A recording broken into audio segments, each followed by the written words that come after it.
देती तो एक अलग कमरा बनवाया जाता था, अंधेरा कमरा। उसमें वो अपने बाल वाल सब गंदे वस्त्र पहनकर कहते उस कोठे में जाकर लेट जाती थी। अगर कोप भवन में लेट गई तो समझ जाओ कि देवी जी क्रोधित है, अब तुम सामने से लड़ते हैं, आ जाओ। लेकिन माताजी सामने से नहीं लड़ी, माताजी कोप भवन में जाके लेट गई। सारे गहने इधर उधर पड़े हैं। अब भोलेनाथ जी ने देखा, बोले आज तो हमारी लगता है खैर नहीं, नारद जी आग लगा गए। माताजी से पूछा, अरे देवी गणेश नहीं दिख रहा, मुझे क्या पता गया होगा खेलने। बोले अच्छा। बोले कार्तिकेय भी नहीं दिख रहा। बोले वो भी गया होगा, क्या सारी जिम्मेदारियां मेरी हैं जो मैं ही देखती रहूं कौन कहाँ गया, कौन क्या कर रहा है। भोलेनाथ जी बोले अच्छा चलो कोई बात नहीं, आज हम देख लेंगे कहाँ गए हैं गणेश, कहाँ गए हैं कार्तिकेय। आप एक काम करो, अगर आप थोड़ा सा उठ जाए तो मेरे लिए क्या भांग घोंट देंगे। अब तो माता पार्वती जी और गुस्सा कि इनको ये नहीं दिख रहा है कि हम क्रोधित हैं, अपने काम पे काम बताए जा रहे हैं, मुझसे ये तो पूछ नहीं रही कि वजह क्या है। भोलेनाथ जी ने देखा कि अब तो भांग की बात पे भी और क्रोधित हो गई, तो बोले अच्छा एक काम करो कोई बात नहीं, लेकिन ये तो बताओ कि आज आप इस रूप में क्यों हैं। माता जी बोली कोई बात नहीं, आपने पूछा क्यों, आपको जरूरत क्या है, मैं किसी भी रूप में रहूं, आपको क्या कष्ट। भोलेनाथ जी बोले अरे कैसी बातें करती हो देवी, कष्ट है तभी तो पूछ रहे हैं, आप हमारा आधा शरीर है। कहते हैं स्त्री और पुरुष, पति और पत्नी, मनु और शत्रुपा की संतानें हैं, दोनों एक एक भाग से निकले हैं, दोनों बराबर हैं, दोनों समान हैं, तो आप कैसी बातें करती हैं। आपके बिना मैं क्या और मेरे बिना आप क्या। आप आज दुखी हैं, क्रोधित हैं, तो पूछना पड़ा। माता जी बोली कोई जरूरत नहीं। बोले जरूरत है, मनाने लगे। देवी कहती हैं ये एक बात बताओ, आप तो कपटी हैं, आप छलिया हैं, आप धोखा देते हैं। भोलेनाथ जी बोले आज तक तो मुझसे इतनी बड़ी बड़ी बातें किसी ने ना कही कि आज तक तो सब यही कहते हैं भोलेनाथ जी तो बड़े भोले हैं, जो मांगो वो मिल जाए। आज पहली बार किसी ने कहा है कि आप तो बड़े कपटी हैं, आप तो बड़ा धोखा देते हैं। तो माता पार्वती जी बोली हाँ आप ऐसा ही करते हैं। भोलेनाथ जी बोले लेकिन मैंने किया क्या है। तो बोली एक बात बताओ, आप मुझसे कुछ छुपाते हैं। बोले कुछ नहीं। बोले कुछ तो छुपाते हैं। बोले कुछ नहीं छुपाते देवी, आप स्पष्ट पूछ लीजिए क्या हुआ। तो माता जी कहती है एक बात बताओ, आप मुझसे अगर प्रेम करते हैं तो कितना करते हैं। बोले बहुत, इस संसार में सबसे ज्यादा, तीनों लोगों में सबसे ज्यादा मैं आपसे प्रेम करता हूँ। बोली अगर प्रेम करते होते तो ये गले में जो मुंडों की माला पहन रखी है ये भी मुझे बता देते क्यों पहनते हैं। भोलेनाथ जी बोले हे राम, इतनी छोटी सी बात आप कभी भी पूछ लेते, क्रोधित होने की क्या जरूरत थी। तो बोले अब इतनी पाखंड मत करो, ये बताओ ये किसकी माला पहन रखी है और क्यों पहन रखी है। तो भोलेनाथ जी क्या जवाब देते हैं, सबको पता होगा, सब कथा सुनते हैं, किसकी माला पहन रखी है।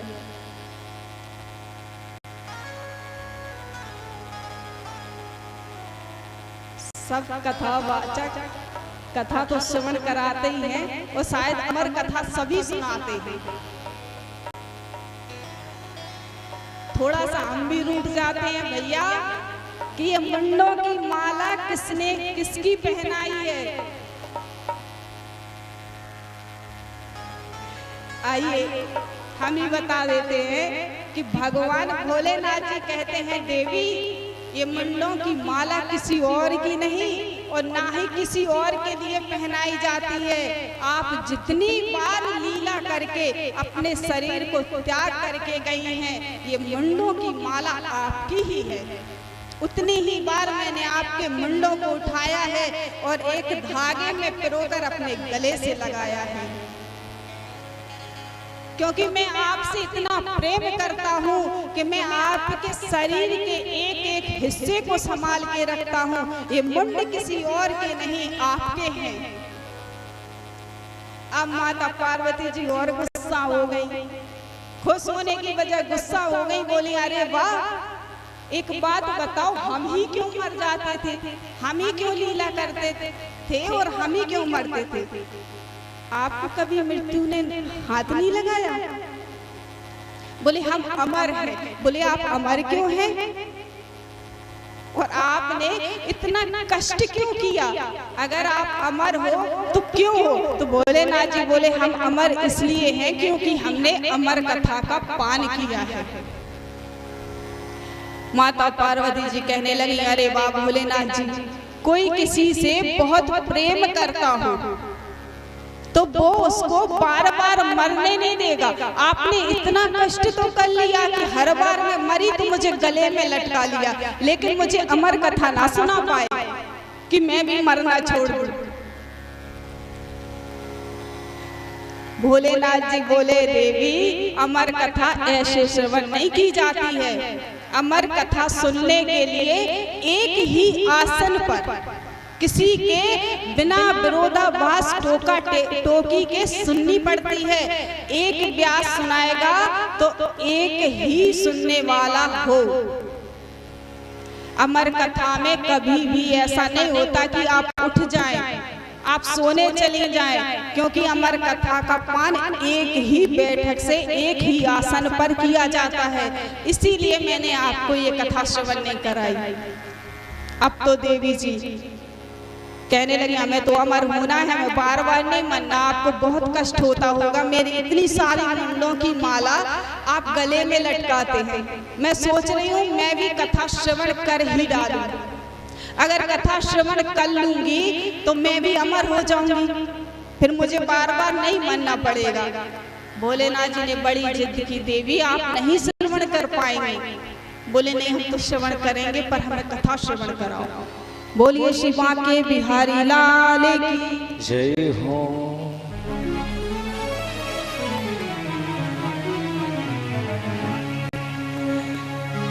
बोलिए शंकर भगवान की जय हो।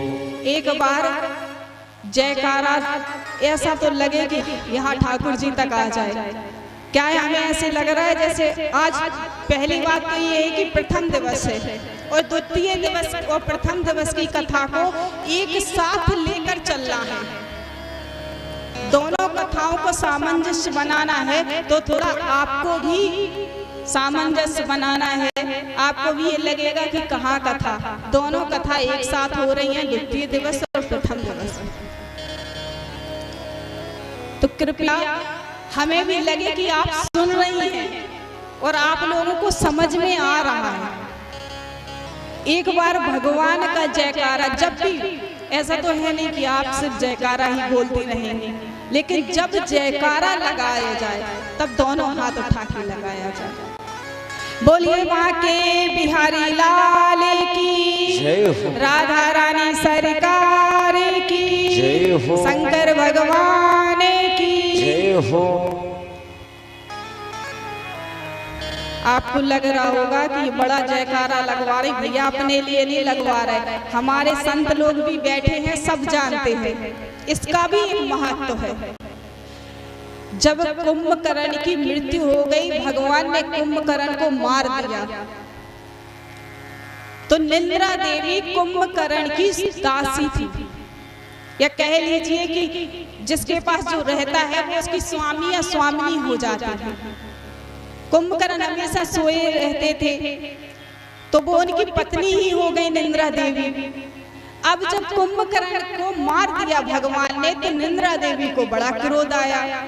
सारा युद्ध हो गया तो भगवान राम से निंद्रा देवी मिली। निंद्रा देवी ने कहा, भगवान आपने मेरे स्वामी को मार दिया है, देखना जहां आपकी कथा हो रही होगी हम आपसे बदला जरूर लेंगे। भगवान राम बोले, अरे मेरी कथा होगी तो आप बदला कैसे लेंगे? निंद्रा देवी बोली, लेंगे बस। तो राम जी बोले, थोड़ा हमें पता भी तो हो कि आप ऐसे बदला लेंगे। हम भैया भगवान से अगर कोई बदला लेने आएगा तो वो महाप्रतापी ही होगा, तो आप भी महाप्रतापिनी ही है, बताइए कैसे बदला लेंगे। निंद्रा देवी खुश हो गई कि भगवान ने हमें इतनी उपाधि दे दी।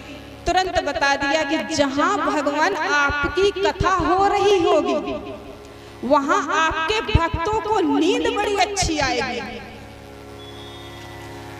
भले ही 15 दिन से ना सोया हो, घर पे उसे नींद ना आ रही हो, नींद की गोलियां खानी पड़े, लेकिन अगर कथा पंडाल में बैठ गया तो उसे इतनी अच्छी नींद आएगी कि उसे खुद समझ में नहीं आएगा हम सोए कब थे।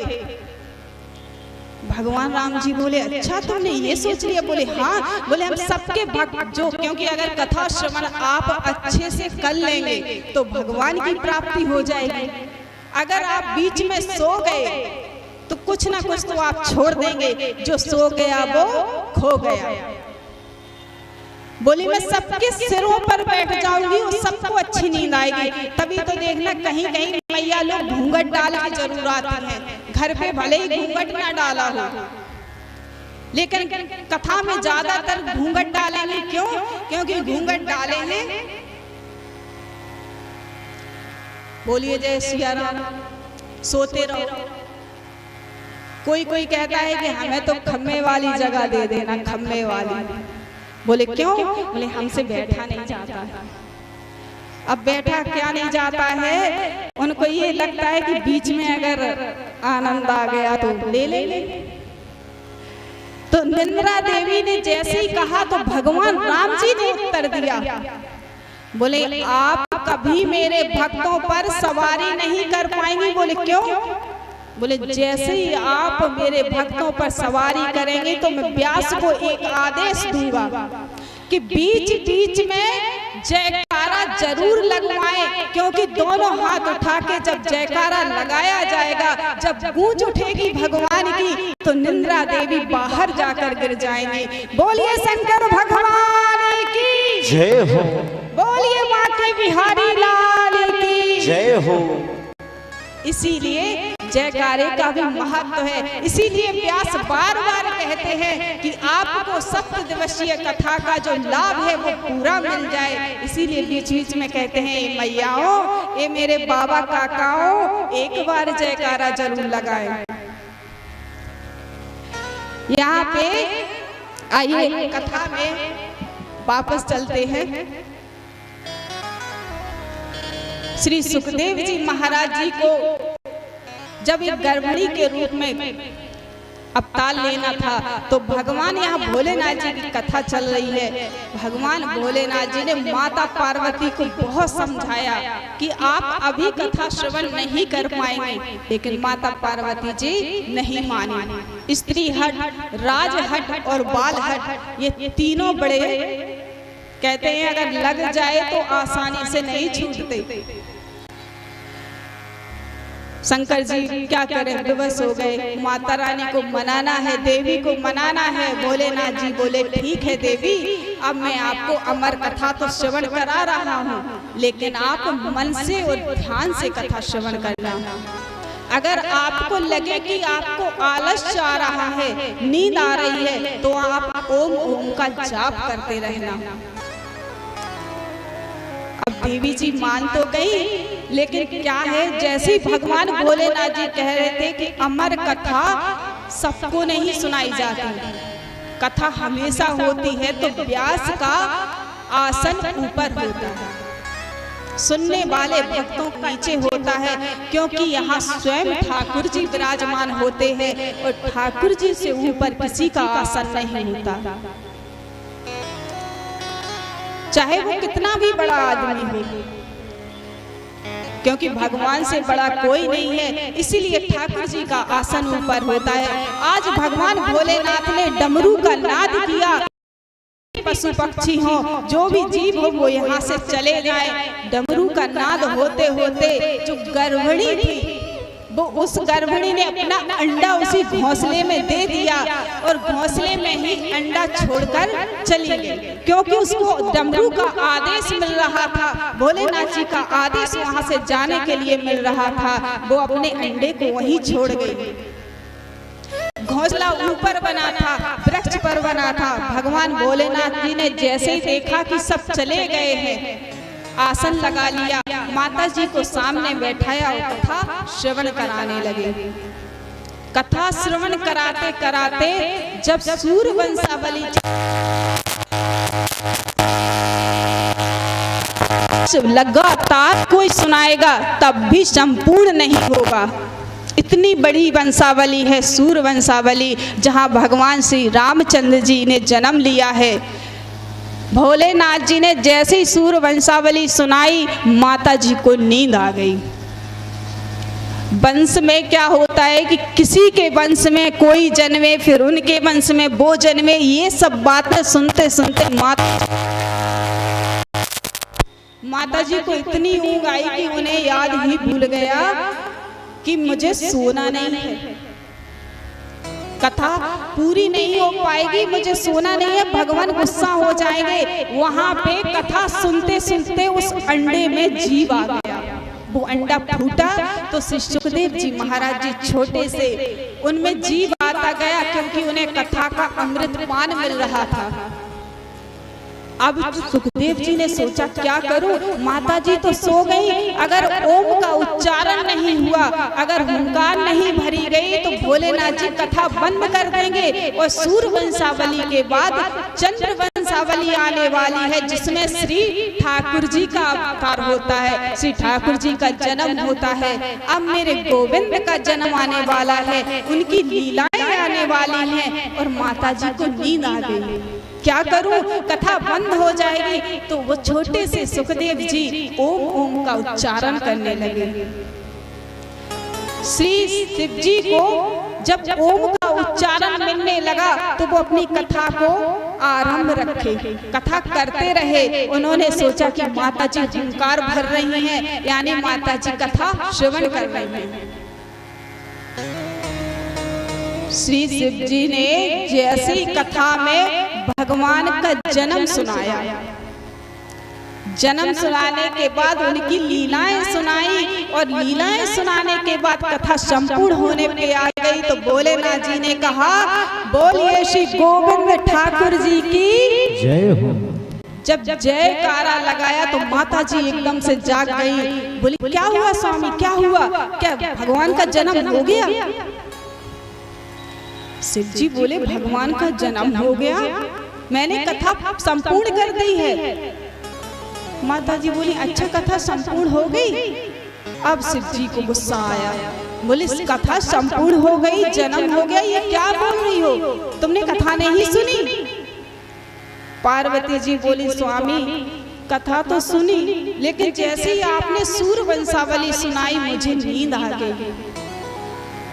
भोलेनाथ जी बोले, नींद आ गई तो तुम सो गई थी? बोली, हाँ प्रभु, मुझे क्षमा कर देना, मुझे पता ही नहीं चला कि मैं कब सो गई, मेरी कब आंख लग गई, मैं आपसे क्षमा याचना करती हूँ। शिव जी बोले, अगर तुम सो गई थी, तुम क्षमा मांग रही हो, तो फिर ओमकार का उच्चारण किसने किया, किसने हुंकार भरा है? पार्वती जी बोली, स्वामी मुझे नहीं पता, आपने तो जयकारा लगाया इसलिए मेरी आँख खुल गई है, और मैं तो खुद पछता रही हूँ कि आपने बहुत मना किया था कि नींद नहीं आनी चाहिए, सोना नहीं चाहिए, आज मैं कथा से फिर वंचित हो गई हूँ। भोलेनाथ जी क्रोध में आए, चारों तरफ देखा कि वो है कौन जिसने ओम का उच्चारण किया है। जैसे ही देखा तो उस घोंसले में छोटे से तोते का बच्चा बैठा है। तोते के बच्चे ने देखा कि भोलेनाथ जी बहुत क्रोध में हैं, और मैं तो गोविंद का प्रचार प्रसार करने आया हूँ, यहाँ तो प्रचार प्रसार करने से पहले ही मेरा गोविंदाय नमो नमः हो जाएगा।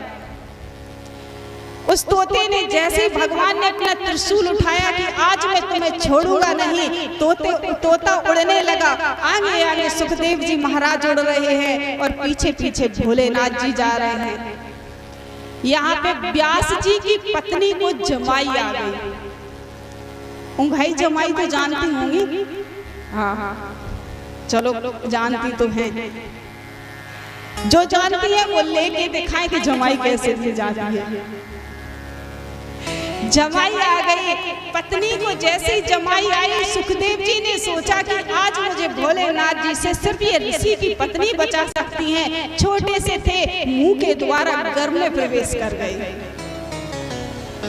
श्री सुखदेव जी महाराज जी गर्भ में प्रवेश कर गए। भोलेनाथ जी ने देखा कि अरे व्यास जी तो है नहीं और स्त्री घर में अकेली है, वो भी ऋषि की पत्नी, मेरा अकेले में अंदर जाना उचित नहीं। भोलेनाथ जी बाहर खड़े हो गए। वहां से व्यास जी स्नान ध्यान करके आ रहे थे। व्यास जी ने देखा कि भोलेनाथ जी हमारे दरवाजे पे खड़े हैं, तो हास्य करने लगे। अरे भोलेनाथ, मुझ जैसे गरीब साधु के पास, ऋषि के पास कोई चोरी करने योग्य सामान नहीं है जो आप द्वारपाल बनकर खड़े हो गए हैं।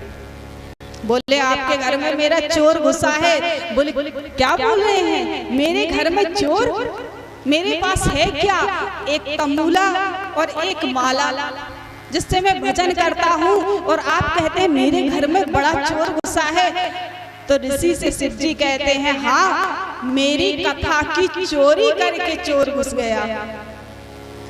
ऋषि बोले कैसी बातें करते हैं? बोले हाँ, एक तोते का छोटा सा बच्चा है, उसने मेरी पूरी अमर कथा सुन ली।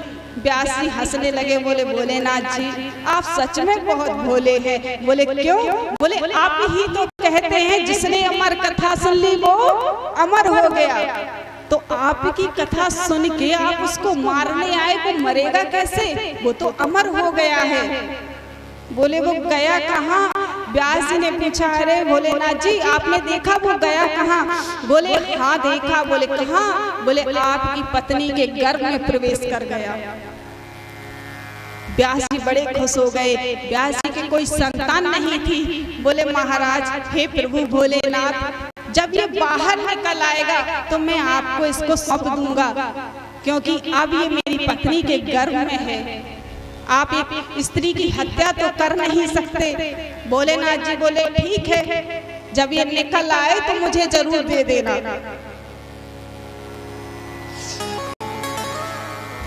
व्यास जी ने संकल्प कहा कि हाँ भोलेनाथ जी आप निश्चिंत होके जाइए, जब ये निकलेगा तो मैं आपको सूचना दे दूंगा। भोलेनाथ जी चले गए।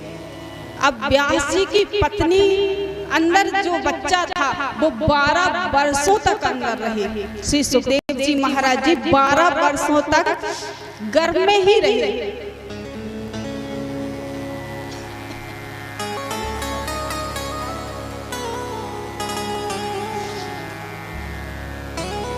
श्री राधा श्री राधा।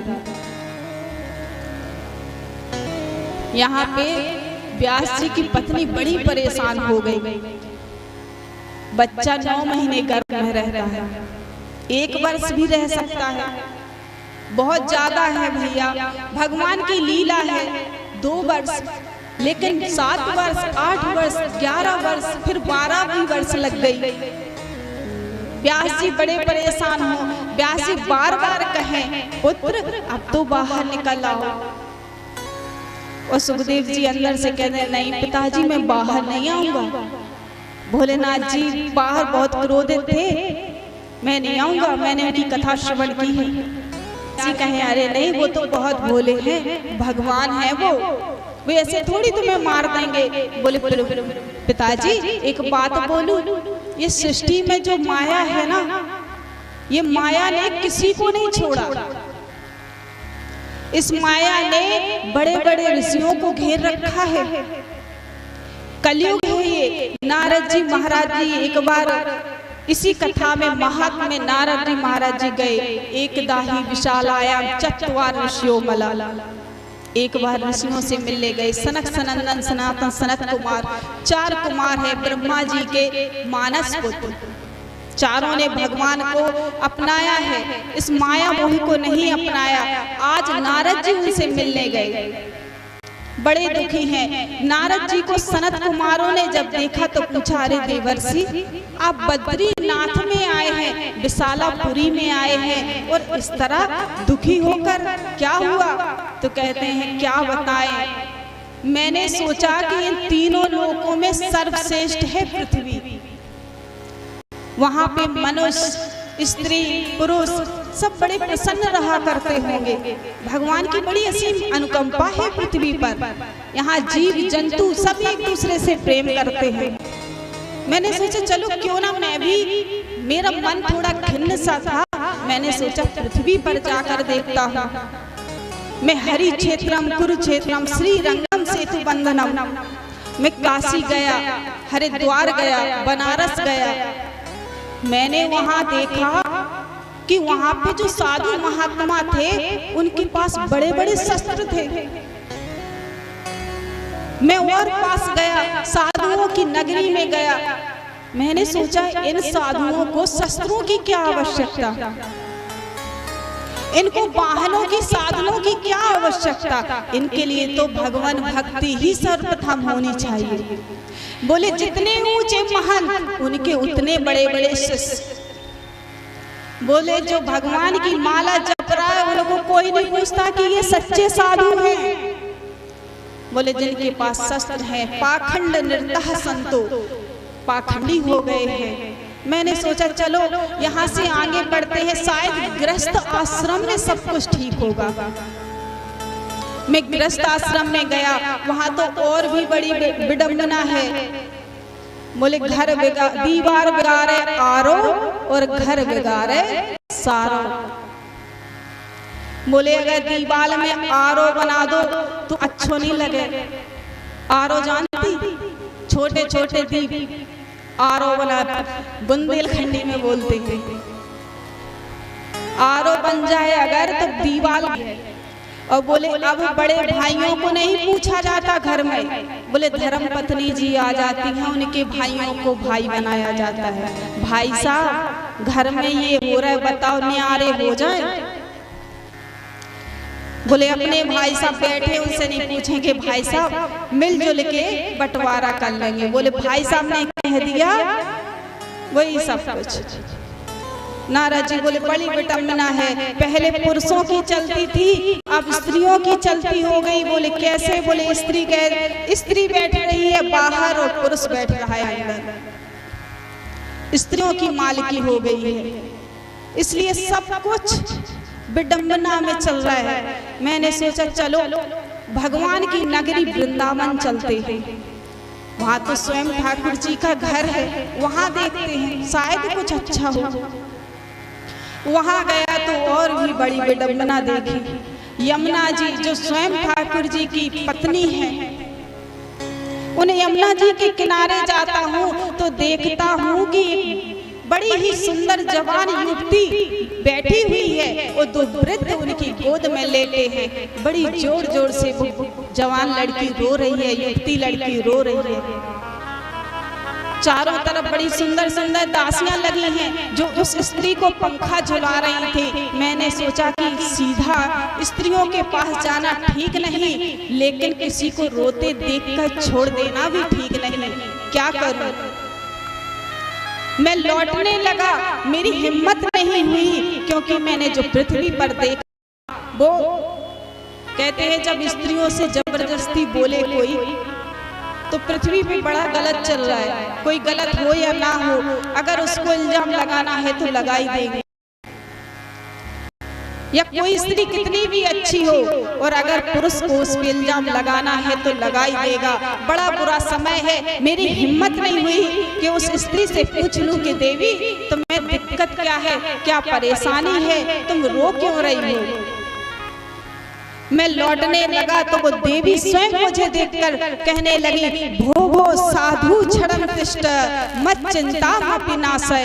हे साधु महाराज क्षण भर ठहर जाइए, क्योंकि आपके दर्शनों से तो बड़े बड़े महाराज बड़े बड़े देवी देवता भी तर जाया करते हैं। तो हे देवर्षि थोड़ी देर ठहर के मेरी भी पीड़ा सुन लें।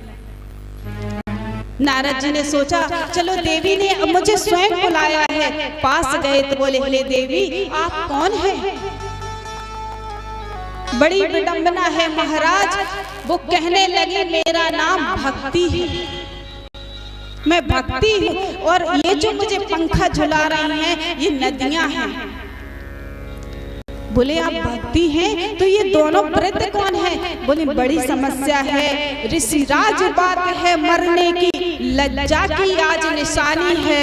एक और पुत्र का बूढ़ापन, एक और माँ की जवानी है। बोली आज ऐसी लज्जा हो रही है कि पुत्रों के सामने माँ युवती बनी बैठी है और पुत्र वृद्ध पड़े हैं। बोले ये पुत्र कौन है? बोले ज्ञान और वैराग्य। नारद जी बोले ज्ञान और वैराग्य ये आपके पुत्र है, तो ये वृद्ध क्यों और आप युवती क्यों? बोले क्या बताएं, मैं गुजरात गई, महाराष्ट्र गई, बरेली गई, सभी जगह गई, मुझे सब जगह तोड़ मड़ोड़ के फेंक दिया गया, लेकिन जैसे ही मैं वृंदावन आई मैं पुनः युवती हो गई। क्योंकि वृंदावन से ज्यादा भक्ति कहीं नहीं होती है। वृंदावन में जैसे ही भक्ति होने लगी, भक्ति महारानी युवावस्था में आ गई, लेकिन कहते हैं कि सिर्फ भक्ति तो सब में हो गई है, लेकिन ज्ञान कोई नहीं लेना चाहता और वैराग्य तो लेते ही नहीं। किसी का पुत्र अगर वैराग्य लेकर साधु बनने चला जाए तो दूसरी है वो माता पिता जिसका पुत्र बचपन से ही साधु बन गया। लेकिन अगर स्वयं का बेटा या बेटी भगवान से जुड़ जाए, सब कुछ छोड़ दे, तो कहते हैं हाय राम हमारे तो कर्म नहीं खराब थे। एक पुत्र दिया वो भी साधु बन गया। इसलिए ना किसी के पास ज्ञान है और ना कोई वैराग्य लेता है, इसलिए वो वृद्ध रहे। भक्ति महारानी ने नारद जी से कहा, नारद जी अब आप ही बताइए मैं क्या करूं। नारद जी जाप करने लगे, गीता का पाठ करने लगे। वेद वेदांत घोषस्य गीता पाठैर मुहुर्मुहुः। वेद वेदांतों का पाठ करके गीता पाठैर मुहुर्मुहुः बार बार गीता का पाठ करते हैं। जैसे ही गीता का पाठ करें, ज्ञान वैराग्य आंखें खोले और तुरंत फिर मूर्छित हो जाएं।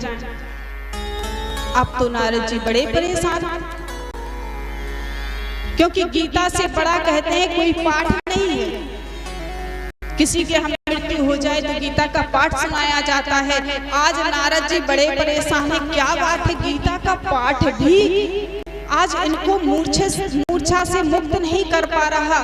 इतने में आकाशवाणी हुई, बोले सत्कर्म करो। अब जिस भी महाराज जी के पास नारद जी पूछने जाएं सत्कर्म क्या होता है, वो या तो कुछ और जवाब दे दे या बाहर से ही अपने शिष्यों से कह दे नारद जी आने वाले हैं, वो सत्कर्म के बारे में पूछेंगे, कह दो हम हैं।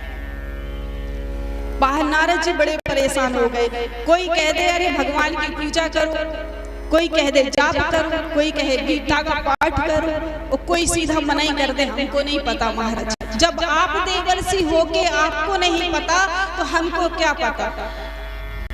अब देवर्षि नारद बड़े परेशान। देवर्षि नारद जी ने सोचा कि सनत सनंदन सनत कुमारों के पास चलते हैं, वही हमें कोई रास्ता दिखाएंगे। सनत कुमारों के पास यहाँ आए हैं आज नारद जी, तो नारद जी अपनी व्यथा सुना रहे थे। सनत कुमारों ने कहा अरे नारद जी आप परेशान क्यों होते हैं, सत्कर्म का मतलब है श्रीमद् भागवत महापुराण। आप सप्तदिवसीय श्रीमद् भागवत महापुराण का आयोजन कीजिए, आप देखना सब कुछ अच्छा हो जाएगा। नारद जी मुस्कुराने लगे, बोले ये कैसी बातें करते हैं आप। मैंने वेद वेदांतों का पाठ कर लिया, मैंने पुराणों का पाठ कर लिया, और सबसे महत्वपूर्ण मैंने गीता का पाठ कर लिया, और आप कहते हैं कि श्रीमद् भागवत का सप्तदिवसीय पाठ करो। सनत कुमार कहने लगे अरे महाराज एक बार करके तो देखिए। नारद जी बोले काम करो तो आप ही भागवत सप्ताह ज्ञान यज्ञ कर दीजिए, आपके ही मुखारबंद से हो जाए। सनत कुमार मान गए। बालुओं का वेद पीठ बनाया गया, चारों कुमार व्यास बने और भक्ति महारानी ज्ञान वैराग्य के साथ वहां विराजमान हो गई।